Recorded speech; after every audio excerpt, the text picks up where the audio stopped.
We have a body and we have a soul, and we actually have one more part of us as well. The Tanya explains that in addition to our body and our soul, which is our primary spiritual makeup, we also have something called the levush of the soul. This is kind of like an intermediary between the body and the soul.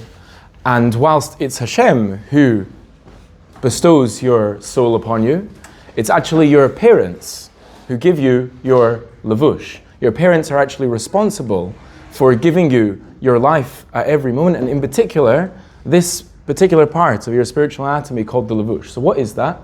The levush is basically your relationship with Torah and mitzvot, with spirituality. You can have a very high level soul, a very low level soul, that's for Hashem to decide. But how do you feel about mitzvot? How do you feel about engaging in spirituality? Is that something which is easy for you? Is that something which is hard for you? Is that something which you have a natural drive towards? Or is it something that you have to overcome a lot to engage with? So this is something which is actually bestowed upon us from our parents constantly. Even for that matter, even if the parents are to pass away, it's something they continue to bestow from that place. And that's one of the reasons why things like Kaddish and all these things that people do, Le'ilu Nishmas, their parents, are so important, because it's their parents who are bestowing them their ability, their relationship with mitzvot. And when you go and do good things in the world, that reflects back on them in a metaphysical sense. But this is a part of us that we have. Now, if you think about it, this poses a big challenge for understanding Avraham Avinu. Because Avraham Avinu, we know, is a neshama on the highest level. And yet, if you know where he came from, his father was one of the most awful people who would ever exist. His father was a big idolater. Not only was doing idolatry for his personal purposes, but this was his business. This was something which he was spreading in the world. Avraham's father was doing the exact antithesis of Avraham's mission in the world.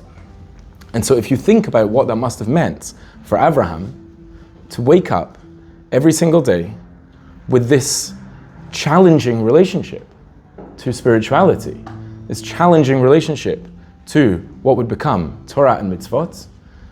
In other words, whilst his soul wants to drive him forward, he woke up with a voice every single day saying, "You cannot do this.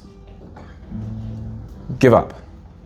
This is the voice that Avraham had to deal with every single day. And so not only was Avraham Avinu having antagonism from all of the world outside of him, he was Avraham Ivri. The reason he's called Ivri is because he was on one side of the world and everyone else was on the other. He had so much antagonism from the outside world to do his mission. He also had antagonism from inside himself. He woke up every day with a voice saying, "You can't do this, give up." And Avraham Avinu, doing what he did, this is our hero.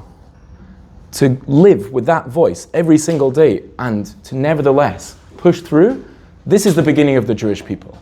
This is when the Jewish people can finally begin, when we have this ability to deal with that antagonism, not only from the outside, but even from the inside, and say that I can still do it. Even when everything is telling me I can't do it, I'm still going to push forward. That is the beginning of the Jewish people. That is something which Avraham can instill in us. And so if you are a person who has ever had experience of this voice which tells you, give up, this voice which tells you, you can't do it, know that you're in good company. You're in company of the greatest of us ever to have lived. And know that as you go along your journey in this world, Avraham Avinu is standing right there beside you. We really hope that you're able to grow and enjoy with this amazing content that we just put together. Do us a favor. Don't just make it about you and me. Share this with the world. Get that Torah out there for everyone to see. Additionally, if you want to hear more, which we hope you do, you can subscribe to our content so that you can be up to date with all of the new amazing Torah that we have here in the yeshiva, pumping it out to you as the Klal.